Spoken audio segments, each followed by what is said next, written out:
musings of the entertainment industry, of the music business, where it was, where it is, where it's going, why it's different. I don't know what this is yet. Okay, so are you actually going? Yeah. Okay, so let's just touch upon that. First of all, today we welcome Warren Banks from the darkest of the Hillside Thickets to music, not music. Music, not music, not music, not music. Music, not music. We're not quite sure where to put the accent yet. We're working on it. Music, not music. And the reason why it's music, not music, is because we don't just talk about music, but everybody who comes here and talks usually has a connection to music somehow. They're either in a band, they're worked in the music business, they wrote a song, all of that kind of thing. So we were just talking about podcasts, and you have a podcast. What's it called? It is called Horse Track Hooligans. And we're on episode 277 now? 277. Yeah, we've been doing it, surprisingly, for almost 6 years now. Topic? Whatever comes up. We have a few running bits, like a fuck you movie or hot dog updates. But generally it's, what did you do this week? Did you see anything good lately? Or if Jordan's talking, it's about gun rights. Gun rights. Yeah. Okay. And getting good feedback? We have a dedicated core audience. That's awesome. Yeah. It's not huge, but it's they're active on social media with us, and they throw a few shekels our way every now and then, as let us have a website and upgrade our gear every now and then. So the fact that people are giving us money to talk is amazing. They want to hear what you have to say. And you mentioned Torin had one, and the theme of that? That was caustic soda, and that was the gross side of science. And that ran for, I think, 7 years. And they folded shop this year. Everybody got a little too busy for doing the commitment. Yeah, because theirs was a science and knowledge-based program, so there was a lot of research and preparation. Whereas we're three guys who sit down behind a mic, press record. Right. You do about as much prep as I did for this interview. Pretty much. Right.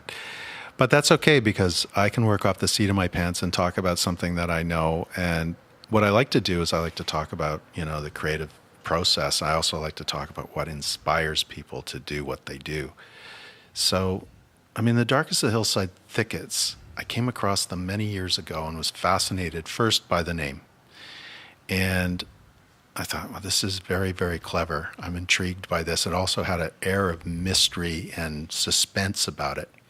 And believe it or not, at that particular time, I didn't know where that name came from and the origins, but I want to elaborate before I name the name of the person that...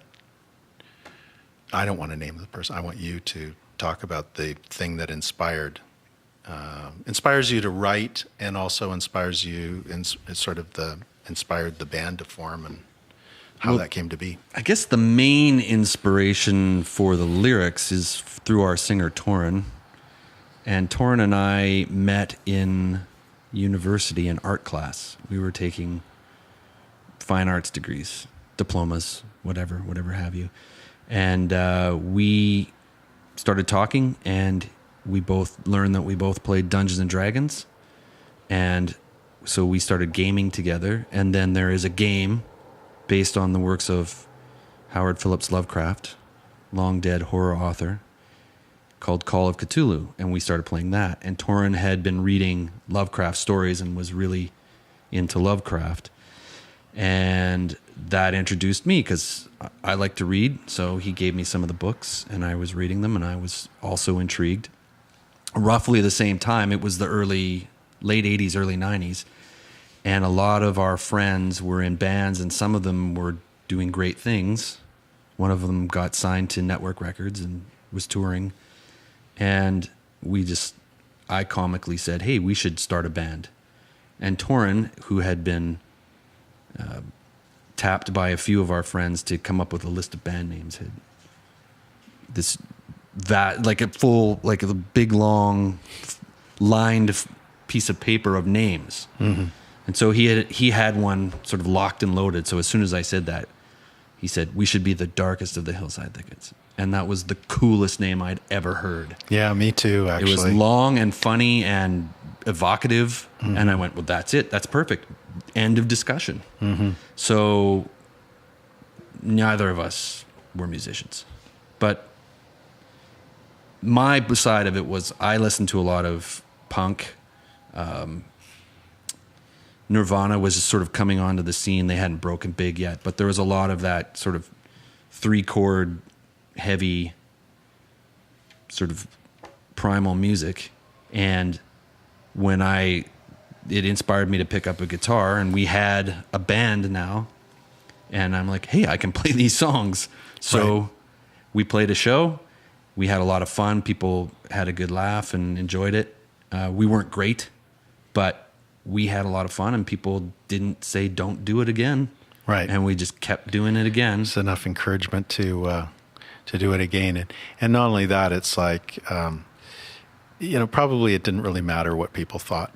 You're putting yourself out there. That's rock and roll, right? You're just putting it out there and exposing yourself to, sort of taking that leap, that chance. And that's really part of that spirit, right?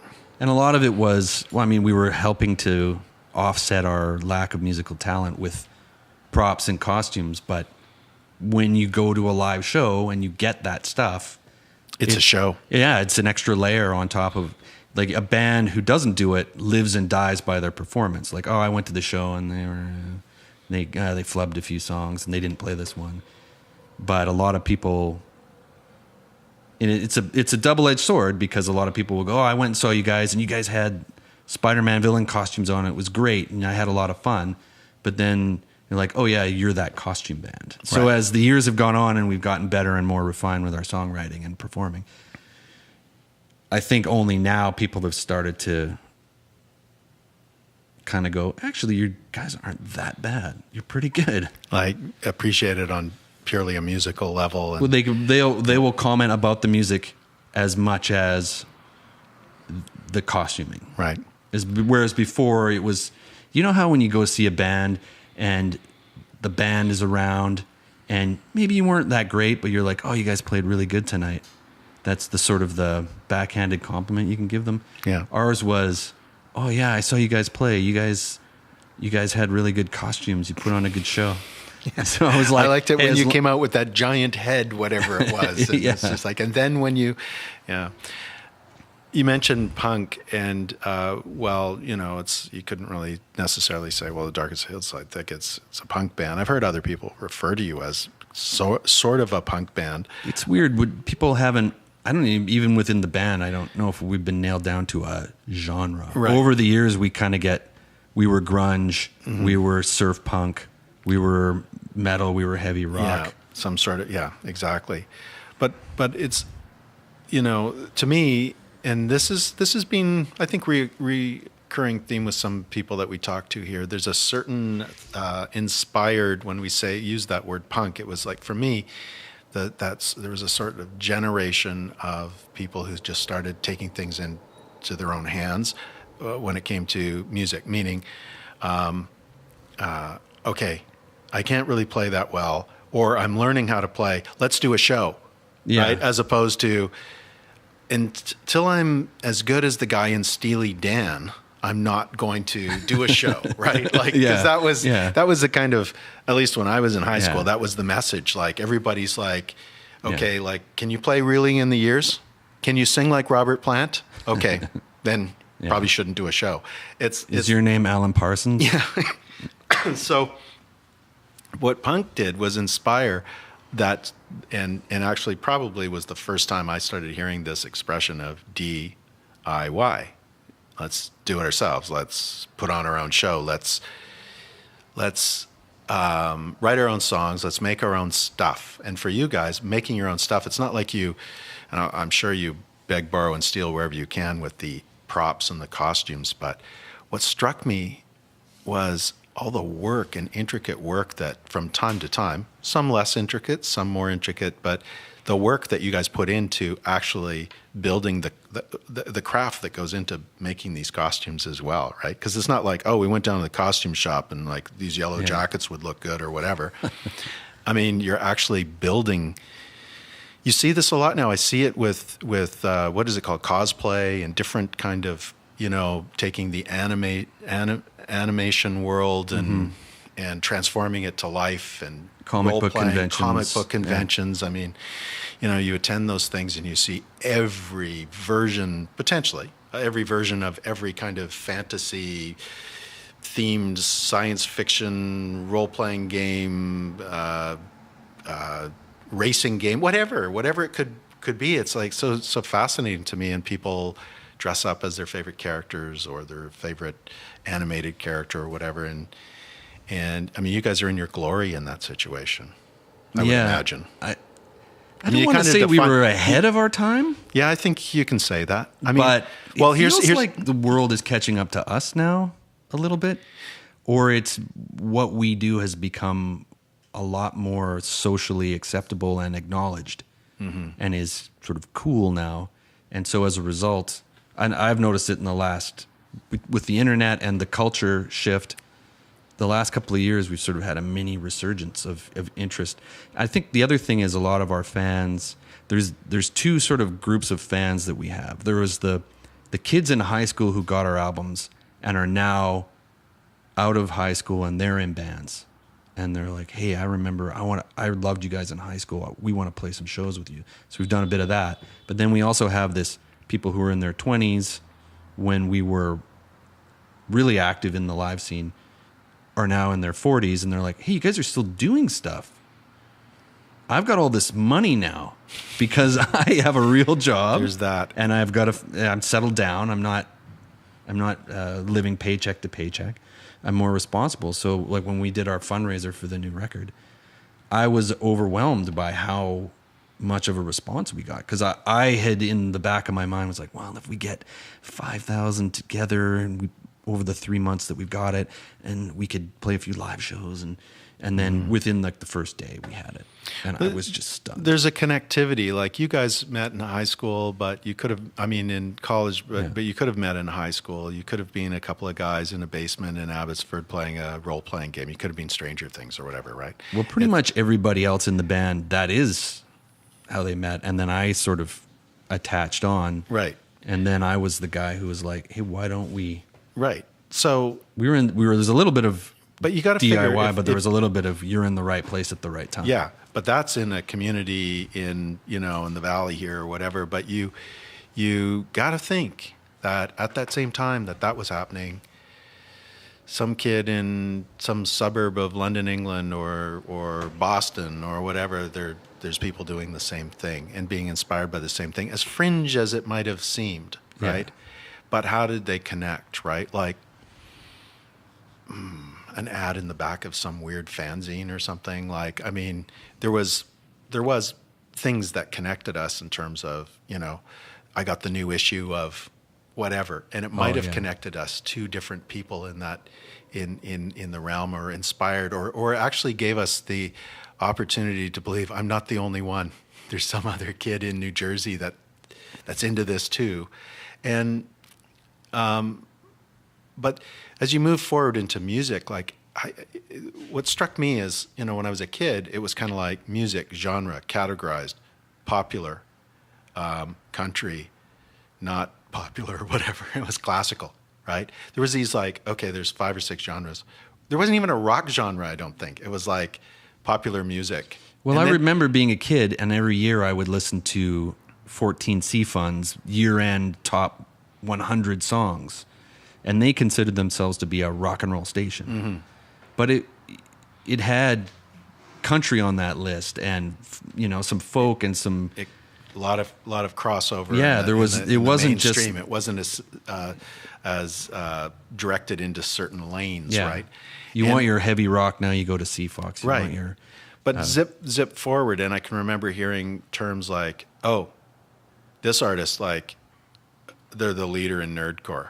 Like, this is nerdcore, or this is a sub. It's not just metal. This is a certain type of metal, Yeah. and then it's just like, oh, it's like you're like going to what's that ice cream place with all the flavors? It's like, which shade of metal are you into? Like, if you're into this, you're probably not into this, and it's like all of these subgenres, mind-boggling. This defines the genre. Like, I think the one thing that could be said, if you use the word ahead of your time, you are blazing a trail to define a genre, most certainly, right?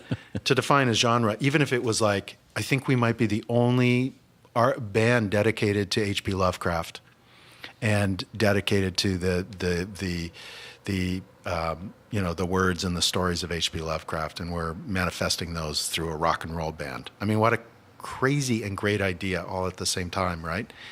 I mean, at some point, pre-internet, pre-all that, it's just like, you got to think, I think we're the only ones that are doing this. I think we really are the only ones that are doing this. But now that the internet is alive, it's actually, you're not the only one, actually. There's a few other people that have at least paid homage or inspired by H.P. Lovecraft. You guys might be the most intense. We're the only, as far as I can tell, we're the only band that is about H.P. Lovecraft. Mm-hmm. I've always known that there are bands out there that will touch on his works through their songs, but as I read on one of our descriptions on the internet, this band's only reason for existing appears to be H.P. Lovecraft, and that's not too far off. But when we started it, I really liked the idea that we were just kind of doing something specific and different, as opposed to everything else that was just happening at the time. Let's go a little bit deeper with H.P. Lovecraft for a moment. So, do you guys lift directly from H.P. Lovecraft? Do you actually just go, you know what, this is in public domain or whatever? Like, is the work of H.P. Lovecraft, is it in public domain? I believe his works are, yes. Yeah. But there's a circle of writers that were friends of his or inspired by him and sort of the second wave. Their newer works, they wouldn't be. But Lovecraft himself, I believe all his stuff is public domain now. So, in the case of H.P. Lovecraft, was he a writer in his time? I mean, is that how he made his living? Yeah, he didn't make much of a living, but he wrote for pulp magazines, Weird Tales, a couple others. I can't remember off the top of my head. But that was his primary source of income. He lived with his aunts in eastern United States, sort of bounced between Providence and New York. Mm-hmm. And before anyone asks, he was also horribly racist. But again, then the argument comes up about separating the art from the artist. So I think in the modern day, in this context, we're able to do that. We appreciate what he's given us in terms of art. I mean, it's sort of like watching a Woody Allen film or Roman Polanski film. They maybe had some questionable things that they did, but I still like Chinatown. Mm-hmm. So same sort of thing with him. So you always have the provocateurs and you get them on the internet way more. They always want to, oh yeah, well, Lovecraft was bad because of this. Well, yeah, he was a product of his times, and he may have been a little bit above and beyond that, but we're not necessarily fans of that behavior, but we do like his work. Right. And the work meaning just the sort of where it takes you into the world of horror. And he defined his own genre of horror, cosmic horror. It's basically the insignificance of humanity in the universe, knowing that literally we mean nothing. We're just specks in the cosmos. Up to that point, it had all been kind of ghost stories and murder mysteries and things like that. He sort of went off in this new direction. And so anything you sort of see now, it may not be directly inspired by him, but it's something where something horrible appears and the hero goes insane or dies. That's kind of began or really took shape. I won't say began, but definitely took shape with his work. That was because that's kind of the main crux of a lot of his stories. The author is either you're reading his diary posthumously, or he's hastily sketching it out or recording it to leave a record. Like, if you don't ever see me again, this is what just happened to me. So there's a lot of that. The what is it called? There's a book that you should never read. If you read this book, you go. Well, there's a insane or lot whatever. of those books, Like but the big one is the Necronomicon. Right. Now, did he write that? He didn't know. The mad Arab Abdul al-Hazred did. Right. Which is H.P. Lovecraft. Look, I can You don't- neither, I you can don't- neither you can't confirm nor corroborate. deny. I haven't seen the book, and if I did, I would burn it, Alan. I don't want any part of that. That's a road to ruin right there. See, I don't know if you're serious right now. You're not serious. You are serious. You see, that's the mystery. That's the mystery of it. Because I saw a copy of the book, and I was just like, oh, yeah, I got to get this book. And I read it, and I was like, ooh. Did you? Are you talking about I think it's Simon. It's like a little paperback. You can get it. It was a paperback. Yeah, that one's like it's got a love potion and stuff inside it. I don't remember the love potion, but I remember who wrote it, and I would remember thinking, but I think H.P. Lovecraft wrote this. Is this H.P. Lovecraft? He didn't write that book, but it was inspired by his mention of the book in his stories. Right. But as a band, we've received several copies over the years from fans, so I've flipped through it a few times. Right. Yeah. Okay. But it's a book that he's referencing, but a book that actually doesn't exist. Is that what you're saying?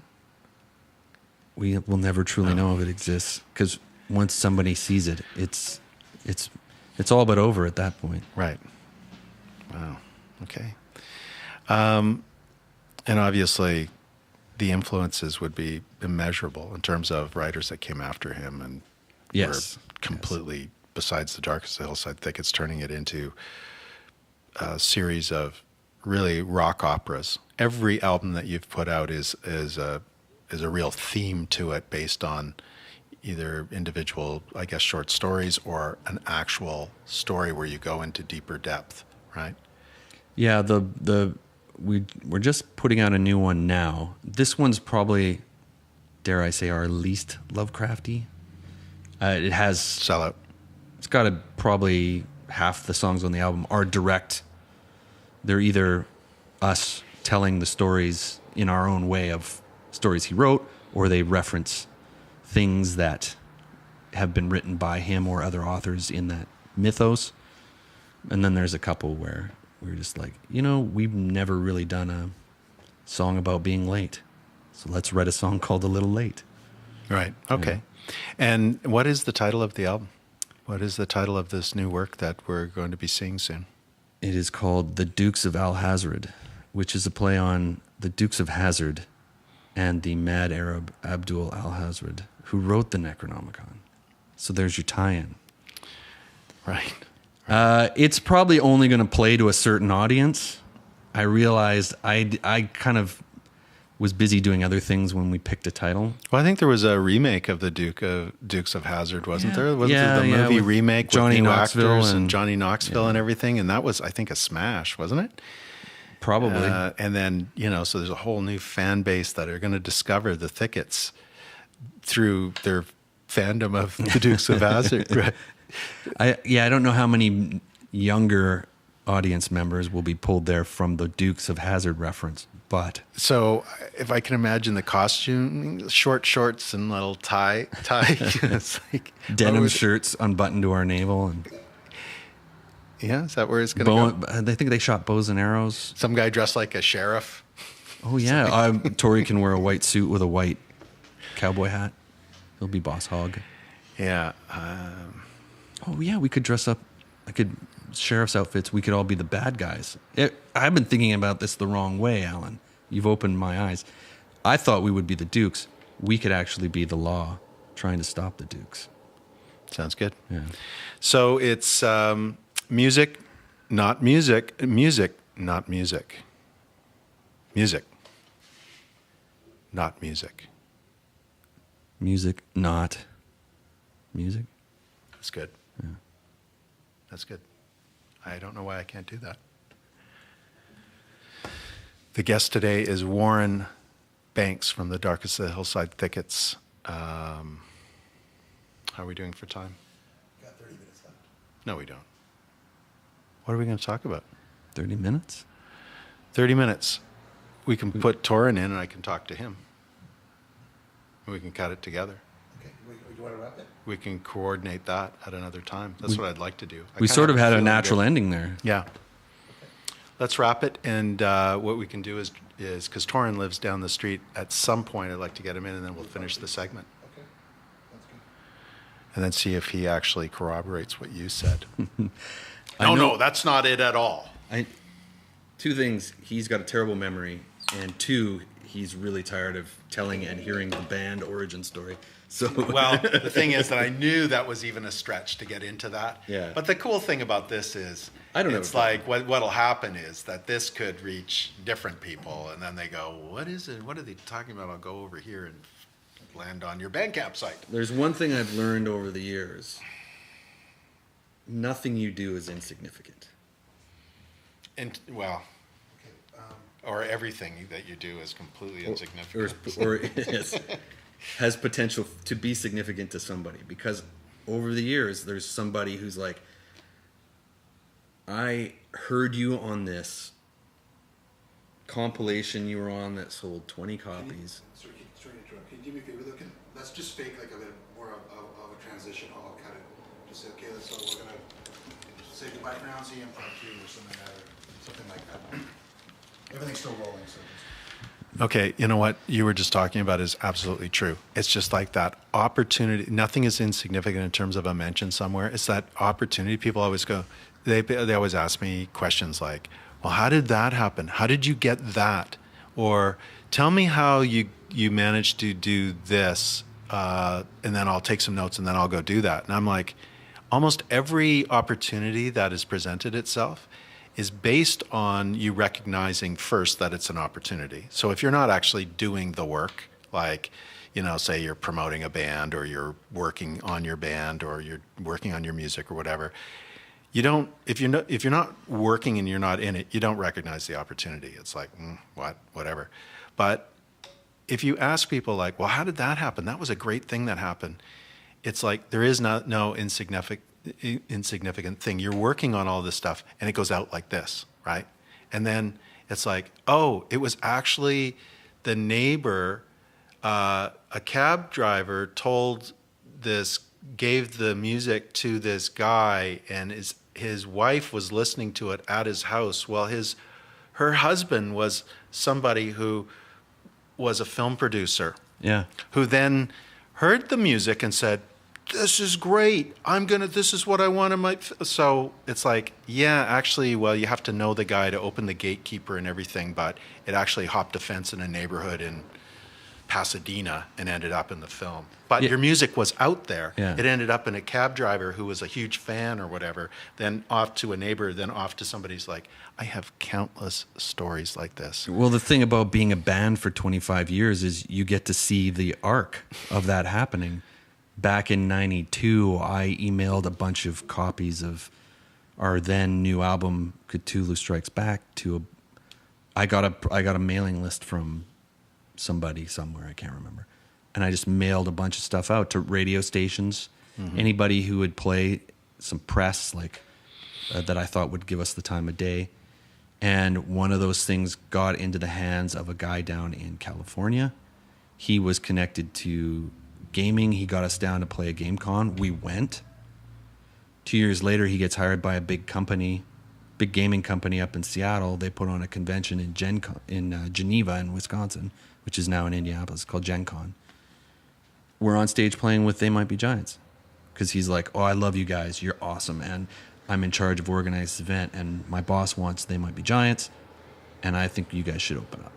They fly us out to Wisconsin, and that's just one of the smaller ones that have sort of happened. I know. I get tons of them. It's just like, how was your show last night? There was 2 people in Ann Arbor. One of them was watching the game on TV, and the other one was kind of looking at us while we were going through our set. Yeah. It's just like, oh, that sucks. Fast forward 6 months later, this great opportunity. Yeah, it came through this thing. Oh yeah, well, how did they find out about it? Guy said he saw your show in Ann Arbor. It's like, oh. It's like there was nobody at that show. Nobody cared. It sucked, and we didn't even want to be there. Yeah. You know, it's like, it's just so strange how these things manifest themselves. A friend of ours married a girl She was from Prince George. She found out we were having a new album and new shirts, and she literally went crazy for a few minutes. Because as it turns out, as a teenager growing up in Prince George, somehow she got our album, mail order or whatever, and that was her lifeline through high school. That's what kept her sane. And then she found out, she didn't realize that her husband was friends with the band and that we were still around doing stuff. And then when she found out, she's like, oh my Yeah, that would almost make you pass out. Yeah, it was really surreal. If I was her. Yeah. Yeah. Okay, well, look, we're going to have part 2. I'm going to talk to Torrin Atkinson, lives down the street, so we're going to get him in here. Thank you for Warren Banks being part of our little humble program. And Thanks for having me. Usually I don't get to do these things. Really great having you here, and Thanks. I'm going to dial in and listen to you guys and help support your, what is it called? What's it called again? Your podcast? Oh, Horse Track Hooligans. Horse Track Hooligans. Yeah. Horse Track Hooligans. Yeah. I might have to go back and remember that. I'll just make a mental note. Horse Track Hooligans. I'll send you an email. Yeah, good. Yeah. I want to check it out. Okay, music, not music.